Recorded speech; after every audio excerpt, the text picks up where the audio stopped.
Our next segment is about Pythagorean theorem and its converse. So let's take a look at what that means. First, it is specifically talking about a right triangle. This does not work with any other triangle, only a right triangle. So for Pythagorean theorem to work, that's number one. You've got to make sure that you have one 90-degree angle in there. Now, let's identify the parts of a right triangle. If you look here, A and B are the legs of my triangle. Those are the sides of my triangle. This C is opposite, this side is opposite my right angle. It is always the longest side, and it is called the hypotenuse. So A and B are called the legs. I call them the legs of the triangle, sides of the triangle. And side C is called the hypotenuse. I just call it hypotenuse. And C is always the longest side.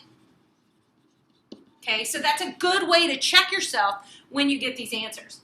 So the Pythagorean theorem is used to find a missing side length on a right triangle. Remember, it can only work with a right triangle.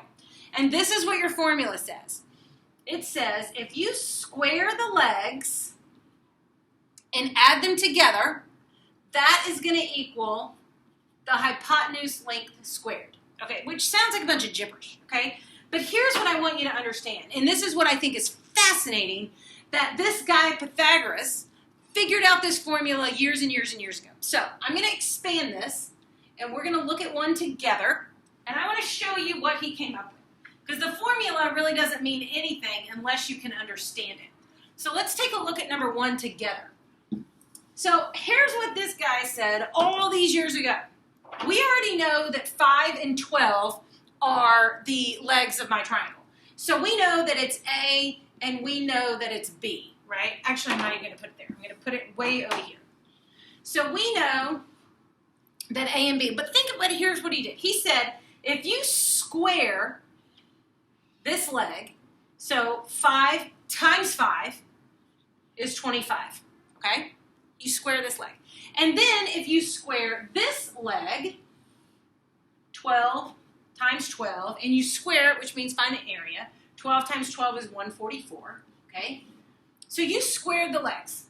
Well, he said that if you square the legs, what happens is, if you found the square of this and you add these together, this is 169, that's going to be this. The sum of these is going to equal the squared version of C. So that's what he said. If you square them, that's going to equal C squared. That's how he gets the formula. Now, and here, we don't care about the squared. We just want one length. So how do you find this length? You have to take the square root of 169. What times what is 169? So you take the square root of 169, and you find that 13 times 13 is 169. So x here is 13.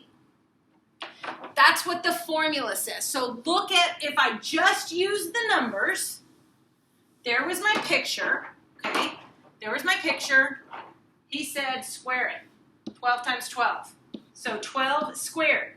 That's what I did, 12 squared. Plus 5 squared, which we got, equals, so we get 144 plus 25, and 169 equals C squared. And that's what we got. We said 169, and what did we have to do? We took the square root of each side, and we found that C is equal to 13. Fabulous formula. Absolutely fabulous. So let's take a look at another one until we can get this down. So let me keep going. Now, keep in mind that you will have, I'm going to let you guys have a calculator, so don't fear about that. All right, so here he is again. He says, okay, if we square the legs, 14 squared plus 29 squared, that's going to give me this box squared, right? So 14 squared is going to be 196, plus 29 squared is going to be 841. And when I add those together, that's going to give me 1,037. Now, you will have a calculator. So when you take the square root, my C is going to be 32.2. And there I am. Okay? So as long as you remember the formula, square your legs, that equals the square of my hypotenuse, you're good to go because you can just plug and chug numbers. Now, let's see how that works when you have one leg but not the other leg. Okay? Picture-wise, let's take a look at it. So, picture-wise means, okay, here we know Pythagoras said 8 times 8 is 64. X times x, we did exponents at the beginning of the year, so you know that x times x is x squared. And we know 10 times 10 is 100. So if you look at here and you squared it, you said x squared plus 8 squared equals 10 squared. That was the information that's given to us, right? Because these are the legs, so x squared plus 8 squared, 64, equals 10 squared. Well, if you look at the picture, you can see that x squared plus 64 equals 100. And if I came out, x squared plus 64 equals 100. So now we just subtract 64 on both sides. Now, that gives me this amount. I don't care about the area, I care about a side length. So what do? Well, I take the square root. And I get x equals 6. And that will be my answer. Okay? Let's do another one together. Okay.